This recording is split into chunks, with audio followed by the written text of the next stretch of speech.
تو سر درد کے بارے میں بات کر رہے تھے۔ اس سے پہلے جو ہم نے ایک ویڈیو بنائی تھی وہ اعصابی عضلاتی سر درد، اس کے بارے میں بتایا ایک وہ کیوں ہوتا ہے۔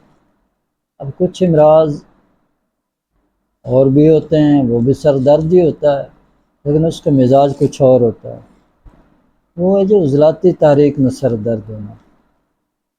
اس میں رطوبات رک بھی جاتے ہیں، رطوبات متعفن بھی ہو جاتی ہے۔ ان کی مین پہچان جو ہوتی ہے، ان کے معدے میں تیزابیت ہوتی ہے، گیس ہوتی ہے، شدید قسم کی قبض ہوتی ہے، ان کے سر میں بھی درد ہونا شروع ہو جاتا ہے۔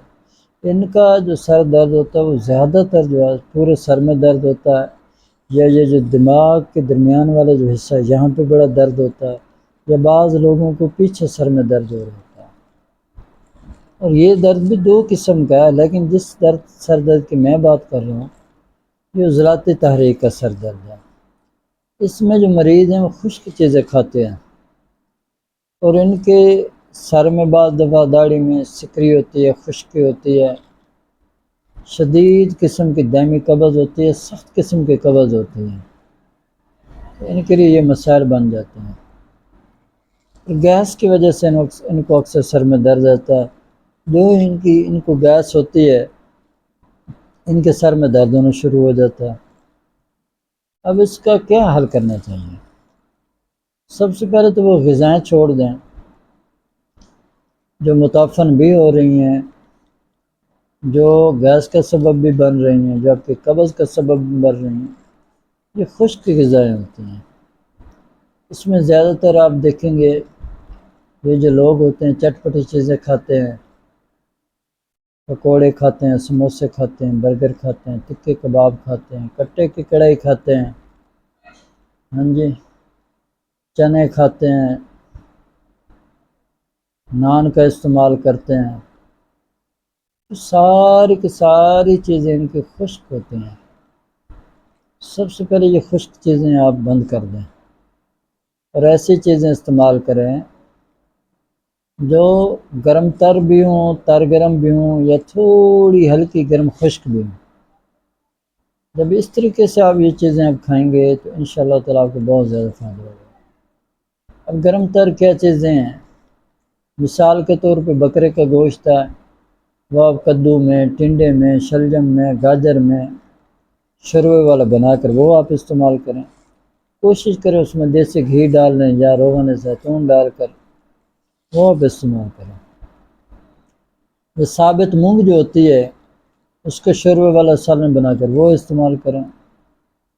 ٹھیک ہے، آپ صرف غذا کا ہیر پھیر کریں گے، غذا کو چینج کریں گے تو آپ کا آدھا مرض جو ہے یہیں پہ ختم ہو جاتا ہے۔ دوائی کی بات کریں تو ان کے لیے جو بہترین ہے وہ ہے ادرک، پودینہ، سونف۔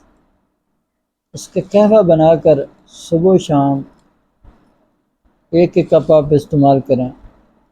دوائی کی بات کریں تو یہ نسخہ میں بتا رہا ہوں، یہ نسخہ آپ استعمال کریں، انشاءاللہ تعالی اس سے بہت فائدہ ہوگا آپ لوگوں کو۔ آپ نے کیا کرنا ہے، سونڈ لینی ہے 50 گرام، نشادر لینی ہے 20 گرام، کالی مرچ لینی ہے 10 گرام، سنا مکی لینی ہے آپ نے 80 گرام، سنا مکی کے پتے لینے ہیں، یہ ڈنڈیاں نہ پسوا لیا کریں، پھر آپ کو فائدہ نہیں ہوتا، آپ کہہ رہے ہیں کہ نسخہ ٹھیک نہیں ہے۔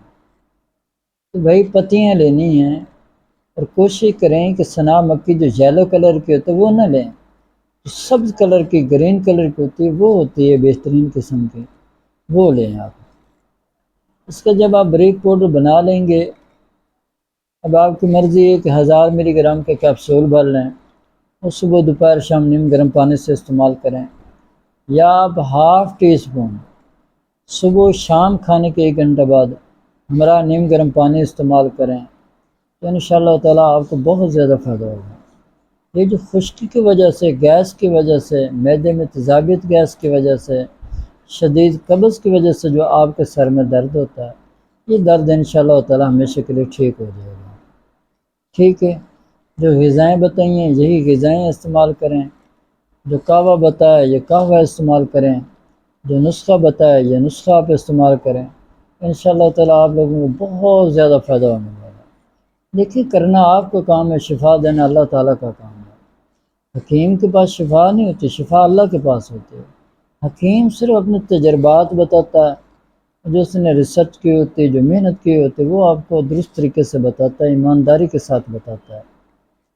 ٹھیک ہے، تو الحمدللہ میں نے پوری ایمانداری کے ساتھ آپ کو سب کچھ بتا دیا، اور کرنا تو آپ کا کام ہے، یہ کریں گے انشاءاللہ تعالی آپ لوگوں کو بہت زیادہ اس کا فائدہ ہوگا۔